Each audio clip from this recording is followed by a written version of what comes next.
Interdiction des rassemblements à Kinshasa en raison d'Ebola au pays. L'opposition dénonce une décision politiquement motivée. La coalition C64 a dénoncé ce dimanche une mesure qu'elle juge anticonstitutionnelle et annonce le maintien de sa marche prévue le 8 juillet prochain. L'ONU évoque une double crise sanitaire et alimentaire qui atteint un niveau critique dans l'est de la RDC. L'Organisation des Nations Unies s'inquiète de la progression de l'épidémie d'Ebola sur fond d'aggravation dès la fin, particulièrement dans les provinces de l'Ituri, du Nord Kivu et du Sud Kivu. 1300 morts imputables à la canicule en Europe, c'est le bilan provisoire de l'Organisation mondiale de la santé, alors que le continent a enregistré de nouveaux records de chaleur ce dimanche. Des centaines de millions d'Européens sont encore écrasés par une canicule historique, conséquence du changement climatique, estiment les scientifiques. Nouveau journal sur Télé 50, bienvenue à tous. Nous commençons par cette nouvelle. Le gouvernement congolais a interdit tous les rassemblements publics dans la ville-province de Kinshasa ainsi que dans les provinces de la Chopo, du Haut-Ouélé et du Bas-Ouélé. Cette mesure vise à limiter la propagation du virus Ebola. La décision a été prise par le ministre de l'Intérieur, Jacques Machabani, qui précise que cette restriction intervient dans un contexte des risques sanitaires accrus liés à la circulation du virus Ebola dans certaines zones du pays. Et justement, par rapport à cette interdiction des manifestations à Kinshasa, l'opposition conteste, je le disais au sommaire, la coalition C64 a dénoncé ce dimanche une mesure qu'elle juge anticonstitutionnelle et annonce le maintien de sa marche prévue le 8 juillet prochain. On écoute à propos Prince Pengue, porte-parole de la coalition politique Lamouka. La décision prise par le VPM de l'Intérieur, M.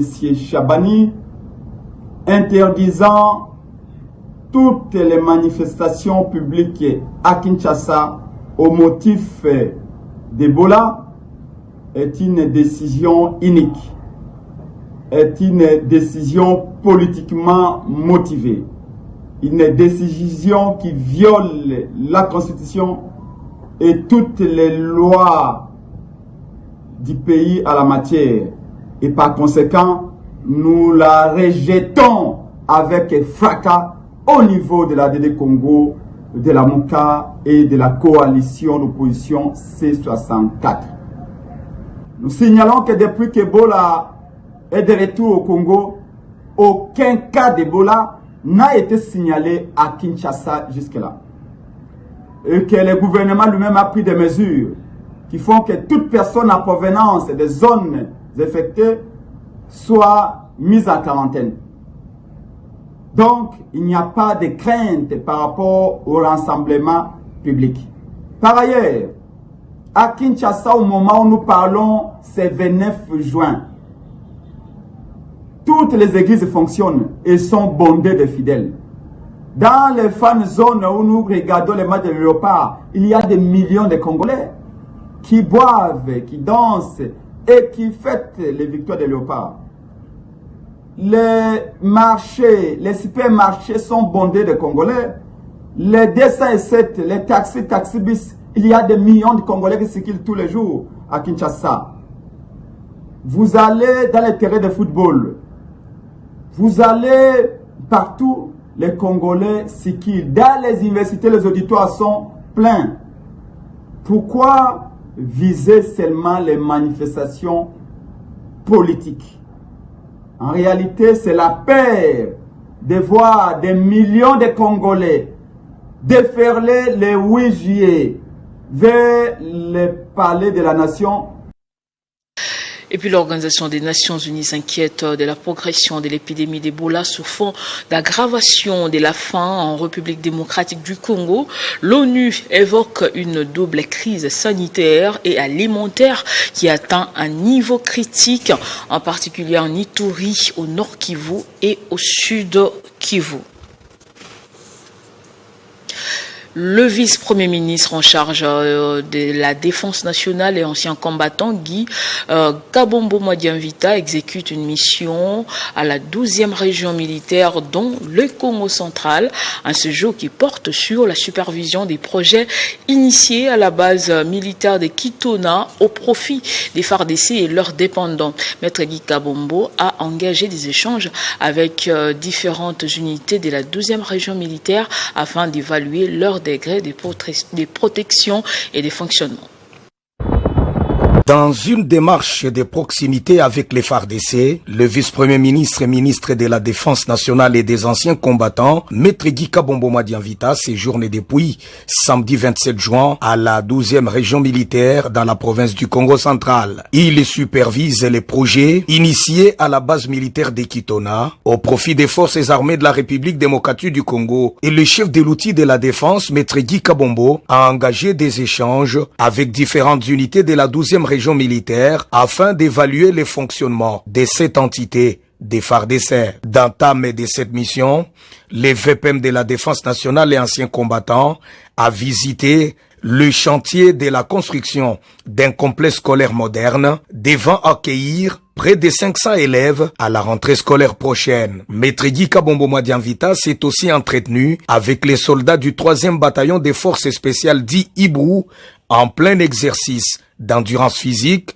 sur une marche de plus de 100 km à pied. Les VPM Guy Kabombo les a appelés à la discipline, au patriotisme avant leur déploiement prochain, tout en les affirmant la volonté du chef de l'État, commandant suprême, Félix-Antoine Tshisekedi Tshilombo, celle de ne ménager aucun effort pour l'amélioration de leurs conditions intégrales pour une armée moderne.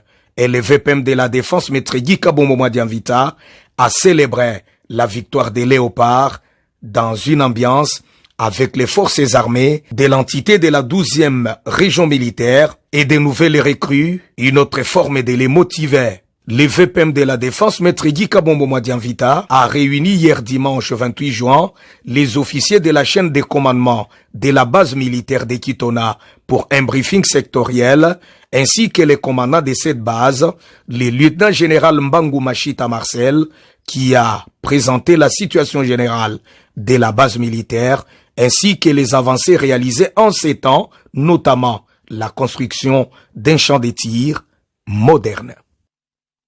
La province du Kwilu a accueilli du 19 au 23 juin dernier une importante série d'activités consacrées au développement des infrastructures routières, à la lutte contre les érosions et à l'évaluation des ouvrages publics en cours d'exécution. Le vendredi 19 juin à Massamouna, le ministre national des ITP, John Banza, a été accueilli par le ministre provincial des infrastructures du Kwilu, l'ingénieur Patrick Mbumboudi. Cette étape a marqué le lancement officiel d'une mission de terrain qui a conduit les autorités nationales et provinciales sur plusieurs sites stratégiques. À Massamouna, dans les territoires de Massimanimba, la délégation a inspecté les travaux de lutte contre les érosions menaçant la route nationale numéro 1 avant de continuer sa mission dans l'axe Petit Kasaï pour inspecter l'évolution des travaux de construction de RN18 tronçon Petit Kasaï Boulungu et la bretelle RN19 Vanga. Le samedi 20 juin, le ministre national John Banza, accompagné du ministre provincial Patrick Mbumboudi, ont démarré la caravane infrastructurelle dans la ville de Kikwit où ils ont visité les travaux de lutte anti-érosif afin d'évaluer l'état d'avancement des ouvrages destinés à protéger les infrastructures routières et les populations riveraines. Après cette étape, ils se sont rendus sur la RP 241 où les travaux de construction sont exécutés par la CGT. Le même jour, le ministre John Banza et Patrick Mbumboudi ont visité la route provinciale 231 reliant la RN1 à l'axe Gungu-Kakobola sur une longueur de 68,7 km et ensuite la RN20 reliant Ingudi-Idiofa, longue de 63 km, avant de faire son entrée dans les territoires d'Idiofa où il a visité les travaux de construction du stade d'Idiofa. À Idiofa, John Banza a également annoncé l'envoi prochain d'experts chargés de réaliser les études de réhabilitation de l'hôpital général des références.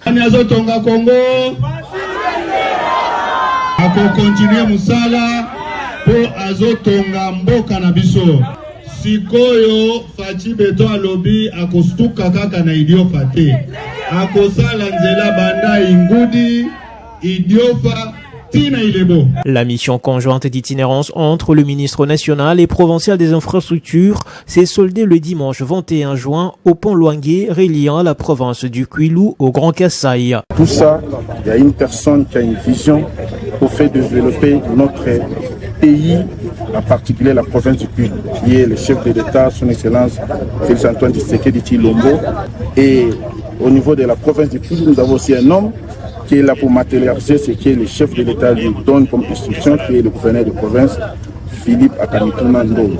Dans cette partie de la région, le ministre national, John Bonza, a visité les travaux de lutte anti-érosif lancés le 3 février 2026 par le ministre provincial des infrastructures, l'ingénieur Patrick Mbomboudi, au nom du gouverneur Philippe Akamituna Ndolo. Au Lualaba, l'hôpital Semank, œuvre d'un fils du terroir qui accompagne la révolution sanitaire en province, a reçu la visite de la gouverneure Fifi Masuka Saini ce week-end.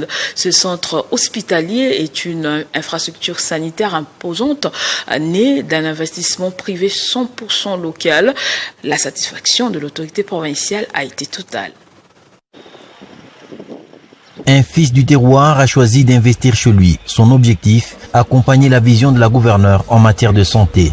Le résultat est impressionnant. Un hôpital moderne de 170 lits avec bloc opératoire, imagerie, laboratoire, radiologie, échographie, dentisterie, endoscopie et soins intensifs va mettre à la disposition de la population de Kolwezi et du Lualaba en général toute cette expertise capable de retenir les patients sur place. Fini l'idée qu'il faut sortir du Lualaba pour se faire soigner en dehors de la province. Le centre médical Semank ramène l'excellence médicale à domicile aux côtés d'autres grandes réalisations du gouvernement provincial dans le secteur de la santé.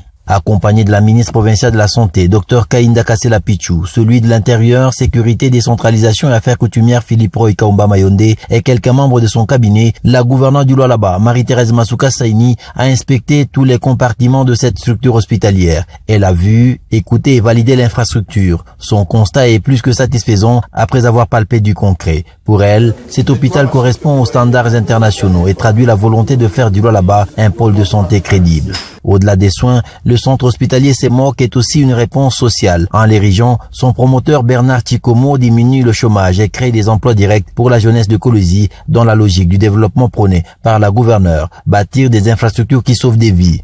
La visite de l'autorité provinciale dans ces installations est une motivation de plus pour ce grand investissement. Je suis très ému au nom de mon institution et au nom de tous les hôpitaux Semank d'Ilolo, Fungurume et ici à Kolwezi, j'exprime ma profonde gratitude. Cette initiative privée épouse parfaitement la vision du chef de l'État, Félix Antoine Tshisekedi Tshilombo, qui lutte pour la modernisation du secteur de la santé et la promotion de l'entrepreneuriat local.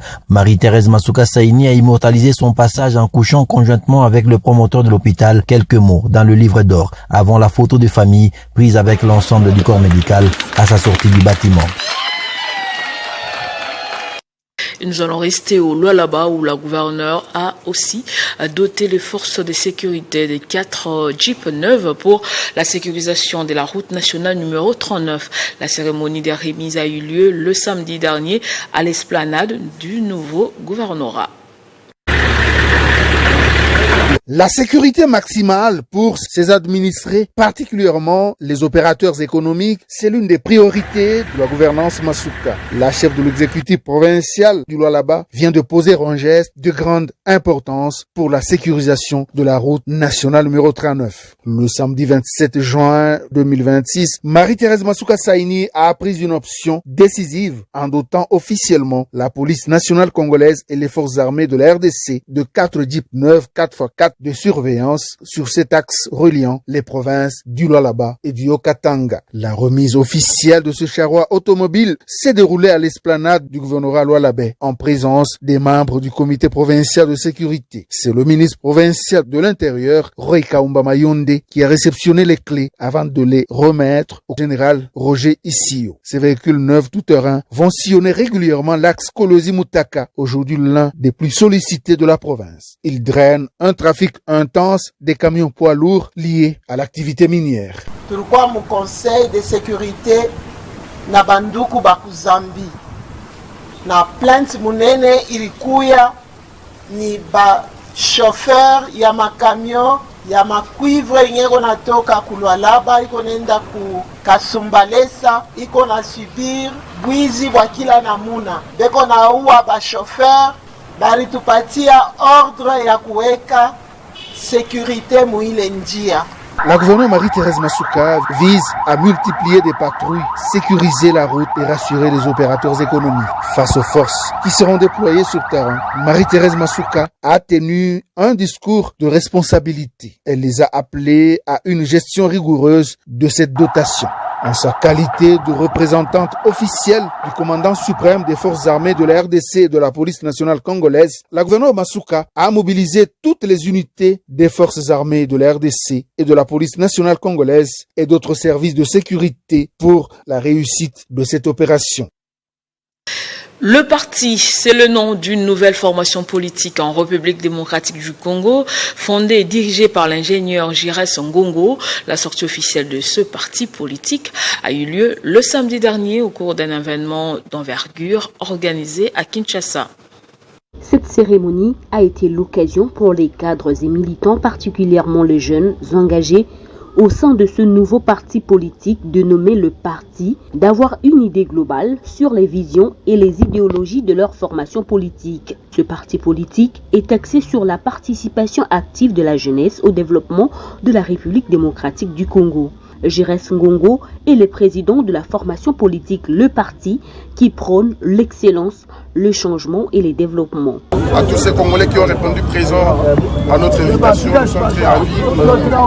Nous osons croire que le parti politique a été reçu, a été accepté par la population quinoise qui représente la population congolaise. Il faut noter aussi qu'il y avait des représentants du parti qui venaient de provinces, qui ont représenté leurs provinces respectives. Donc nous disons vraiment merci. Pourquoi avoir créé le parti alors qu'on a déjà beaucoup de partis politiques? On a dit ça dans notre discours. C'est-à-dire ce n'est pas pour venir ajouter encore une voix sur ce que vous avez comme vacarme aujourd'hui. Nous voulons apporter une solution, une voix de plus, une voix qui porte pour les changements effectifs, en tout cas et le développement de notre nation, qui d'office sera aussi le développement de l'Afrique. Bon, c'est une question pertinente, mais imaginez que nous venons de naître. Aujourd'hui, les élections, les derniers cycles électoraux, je pense, c'était le 20 décembre 2023. Alors, lors des prochaines élections, nous saurons si on sera la majorité de l'opposition. Avant ce lancement public, la direction du parti avait tenu plusieurs sessions pour valider sa feuille de route et son budget lors d'une réunion du bureau politique. Face à plusieurs défis auxquels est confronté le territoire de Walungu au Sud Kivu, ses ressortissants ont décidé de passer à l'action. Réunis ce dimanche à la résidence Robinson, ils ont procédé au lancement officiel de l'Union des valeurs pour l'émergence de Walungu, une association dédiée au développement de leur territoire. C'est dans le but de contribuer au développement et à l'émergence du territoire de Walungu que les ressortissants de cette entité dans la province du Sud Kivu se sont réunis dimanche à la résidence Robinson pour le lancement officiel de l'Union des valeurs pour l'émergence de Walungu, une association sans but lucratif créée en janvier dernier. Cette organisation est née du constat de la dégradation de la situation sécuritaire et socio-économique dans le territoire de Walungu, durement touché par l'insécurité persistante. Ces initiateurs entendent promouvoir la cohésion sociale, la solidarité et le développement communautaire malgré les violences perpétrées par les groupes armés qui continuent d'affecter les populations civiles. Selon le président du comité exécutif de l'UVOA, Raphaël Ndege, le jeune, la création de cette structure répond à la nécessité de fédérer les fils et filles de Walungu autour d'une vision commune de développement. Nous, les communautés qui sont touchées, affectées par la guerre aujourd'hui au niveau de l'Est du pays, nos communautés souffrent et on a comme l'impression que nous croisons les bras et nous oublions d'où nous venons. Et c'est pour cette raison que nous nous sommes dit, tendons-nous les mains, créons les ponts pour essayer de voir comment est-ce qu'on peut aider tant soit peu. Lancer une idée et voir ce que ça pourra donner avec un esprit de jeunesse et de combativité pour aider nos communautés. Pour concrétiser ses ambitions, l'association prévoit de travailler en étroite collaboration avec ses représentants et ses partenaires présents sur le terrain afin de mettre en œuvre les actions répondant aux besoins réels des populations. Pour nos déplacés internes, nous allons identifier d'abord les personnes concernées par notre idée. Donc nous allons d'abord identifier, sensibiliser et essayer de voir comment est-ce que nous allons assister, accompagner nos couches vulnérables, donc les déplacés internes de notre communauté. D'ici décembre, concrètement, vous nous verrez sur terrain parce que l'autonomisation des femmes et de filles, c'est notre cheval de bataille pour le moment. Pour les responsables de l'UVOA, le temps de discours est désormais révolu. Ils affirment vouloir privilégier les actions concrètes et durables afin de contribuer effectivement au développement du territoire de Walungu. Dans le monde, la canicule qui frappe l'Europe continue de faire des victimes. On compte déjà plus de 1300 morts depuis le 21 juin, alors que des températures records sont enregistrées dans plusieurs pays. La France reste en alerte et la vague des chaleurs progresse désormais vers l'est du continent. Plus de 1300 morts, c'est le lourd bilan de la canicule qui frappe une grande partie de l'Europe depuis le 21 juin. La France figure parmi les pays les plus touchés alors que la vague de chaleur se déplace désormais vers l'est du continent. Des températures. L'ascension de la République démocratique du Congo à la Coupe du Monde est tout simplement fulgurante. Des retours mondiaux après 52 ans d'absence, la RDC a tenu en échec le Portugal avant de valider son ticket pour les 16e de finale grâce à sa victoire de 3-1 devant l'Ouzbékistan. Le point sur l'actualité sportive du week-end, c'est avec Moïse Chamala qui me rejoint de l'autre côté du plateau. Bonjour Moïse et bienvenue. Bonjour Nathalie Yoko, merci et bonjour à tous ceux qui nous suivent dans les mondes. C'est une exception de vous voir aujourd'hui à présenter le résumé du week-end. On est polyvalent à Télé 50. Alors, je commence aussi à prendre goût. Ah, c'est intéressant. C'est intéressant comme ça. Bokaya va commencer à prendre de temps en temps des petits repos. S'il est faux. On commence par le mondial 2026.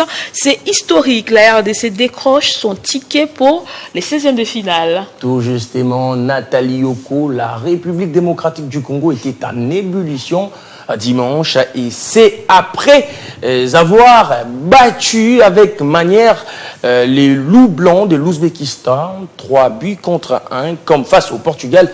Yohan Wissa a encore fait parler son talent en inscrivant un doublé alors que la RDC était... On savait ce qu'on avait à faire. On a pris un but un peu tôt dans la partie, mais comme dernièrement contre le Portugal ou même contre le Nigeria en phase de qualification, on a su rebondir et on a mis beaucoup d'abnégation, beaucoup de motivation. Et je pense qu'au niveau de la physionomie du match... La victoire est logique, donc je pense que c'est un exploit qu'on a fait et pour nous le plus important c'est qu'on a montré encore une belle image du Congo. Alors Moïse Chamala, le joueur qui se distingue jusqu'ici dans ce mondial pour la RDC, c'est Yohan Wissa.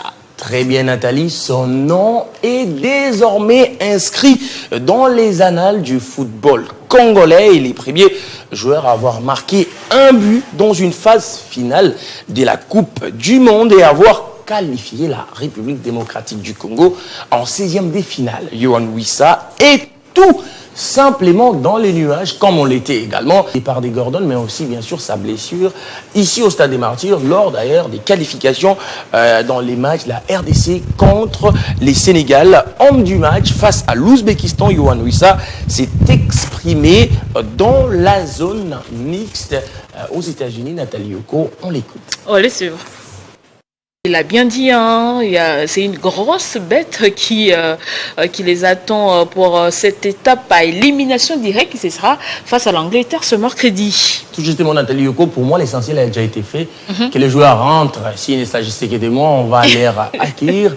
Avec pour nombre de Congolais d'ailleurs. Tout justement, en liesse, vous savez que déjà, on est parti, on a été qualifié difficilement. Et puis après, on a revu nos ambitions à la hausse, juste après ces matchs nuls contre d'ailleurs les Portugal. Ça nous aura même donné confiance. Mais bon, enfin, on attend aussi les matchs de l'Angleterre, puis on verra. Mais l'essentiel pour moi, a déjà été fait. Et dans ce mondial, l'Afrique fait bonne figure. Tout justement, sauf la Tunisie qui est tombée prématurément. Deux défaites déjà lors de ces 2 premiers matchs. Et ils étaient déjà à côté. Mais 9 de ces 10 représentants sont qualifiés pour les 16e de finale. Bien que l'Afrique soit déjà éliminée, l'Afrique du Sud, j'allais dire, soit déjà éliminée après sa défaite face au Canada au temps additionnel. Nathalie Yoko, la Côte d'Ivoire, les Sénégal, les Cap-Vert, l'Algérie, les Ghana, l'Égypte, la RDC et les Maroc sont très attendus. D'ailleurs, les Lions de l'Atlas, j'allais dire, affronteront les Pays-Bas demain à 2h. Ce soir, le Brésil va jouer les Japon et les Paraguay va défier l'Allemagne. On verra la suite. Retour au pays, Moïse, pour parler de l'entente provinciale de football de Kinshasa. Plusieurs clubs ont commencé leurs rassemblements généraux. Tout justement, Nathalie Yoko, ici à Kinshasa, beaucoup de clubs ont déjà commencé. C'est le temps de faire les bilans. C'est le cas des PJSK qui tient déjà son assemblée générale. C'était une occasion pour les clubs dépasser au peigne fin sa saison 2025-2026 à l'entente provinciale de football de Kinshasa lors de l'assemblée générale ordinaire tenue samedi à Kinshasa. Les PJSK a revu ses ambitions à la hausse pour la saison qui profile à l'horizon. On écoute son président à travers cet extrait pris par ou choisi par Christian Bokaya. Il y a des moyens qui mis par le président Ewing. Donc par rapport à cette équipe, vous allez quand même transférer côté une équipe avec $4,000. Donc sur le budget 90 000, ils allaient qui prévu. Donc au moins 95% ils allaient qui mis mise par le président. Donc tout le monde a beaucoup passé à chaque moyen. Donc, on a 90 000, on a tout ça, les dépenses, il y a 81 815. C'est-à-dire, on a bon auto dépensé, on a, tout ça, par exemple, le transfert de Sombaki, une dizaine de joueurs. Tout ça, on a le transport à payer entraînement, la prime de match. Tout ça, on a le ballon de Sombaki, tout ça, on a la bottine, tout fout le centre médico-sportif, tout fout anti-dopage, tout fout l'assurance, choisible, l'équipement d'entraînement.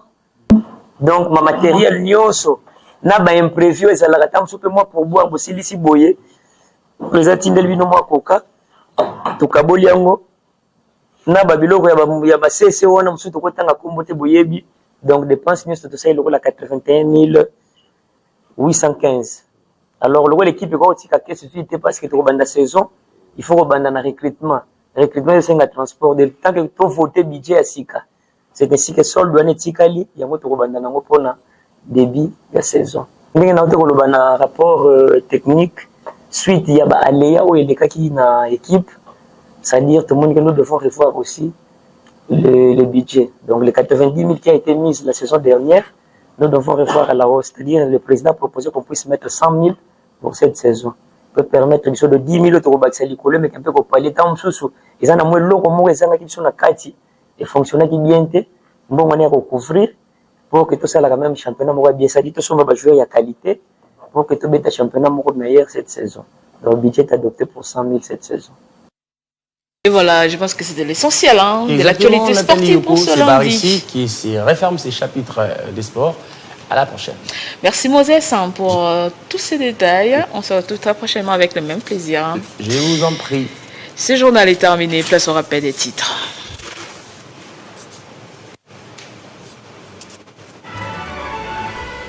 Interdiction des rassemblements à Kinshasa en raison d'Ebola au pays. L'opposition dénonce une décision politiquement motivée. La coalition C64 a dénoncé ce dimanche une mesure qu'elle juge anticonstitutionnelle et annonce le maintien de sa marche prévue le 8 juillet prochain. L'ONU évoque une double crise sanitaire et alimentaire qui atteint un niveau critique dans l'est de la RDC. L'Organisation des Nations Unies s'inquiète de la progression de l'épidémie d'Ebola sur fond d'aggravation de la faim, particulièrement dans les provinces de l'Ituri, du Nord Kivu et du Sud Kivu. 1300 morts imputables à la canicule en Europe, c'est le bilan provisoire de l'Organisation mondiale de la santé, alors que le continent a enregistré de nouveaux records de chaleur ce dimanche. Des centaines de millions d'Européens sont encore écrasés par une canicule historique, conséquence du changement climatique, confirment les scientifiques. Restez avec nous tout de suite, c'est la revue de presse.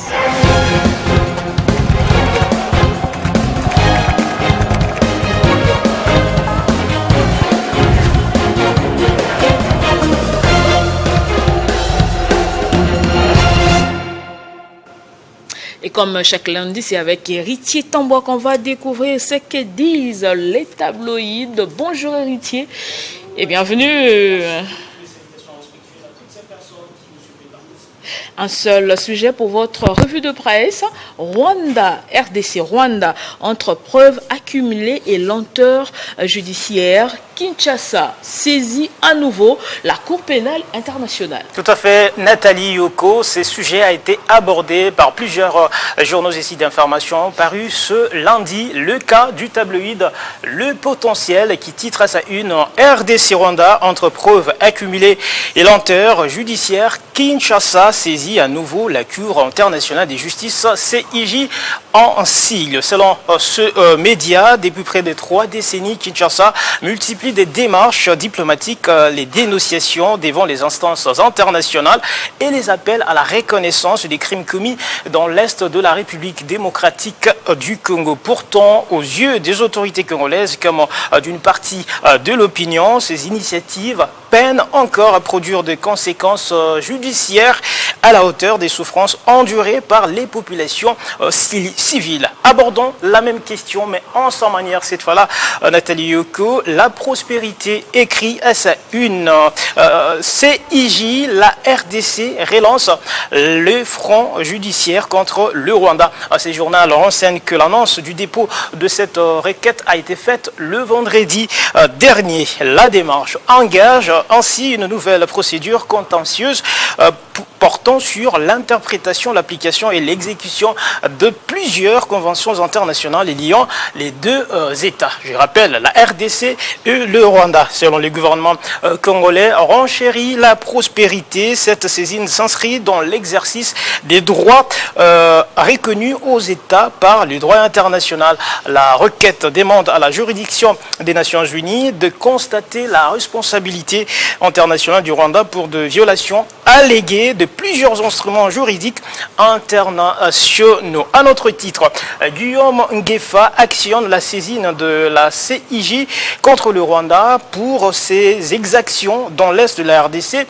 écrit pour sa part exclusif RDC qui révèle que les États-Unis viennent de sanctionner une raffinerie rwandaise ainsi que 2 de ses aux responsables qu'ils accusent d'être impliqués dans le commerce des minerais provenant des zones sous contrôle rebelle dans l'Est de la République démocratique du Congo sous l'occupation rwandaise. Exclusif RDC estime, et j'en termine là-dessus, que l'action judiciaire engagée par la RDC et les sanctions américaines marquent une nouvelle étape dans l'internationalisation du dossier. Elle renforce la pression exercée sur les acteurs impliqués dans les chaînes d'approvisionnement des minerais des conflits et pourrait contribuer à remodeler les équilibres diplomatiques dans la région des Grands Lacs. Voilà qui m'a fait notre revue de presse de ce lundi. Nathalie Yoko. Merci beaucoup Héritier pour tous ces détails. Je vous en prie. Merci également à vous de nous avoir suivis de partout. L'information reste en continu et en temps réel sur votre télévision.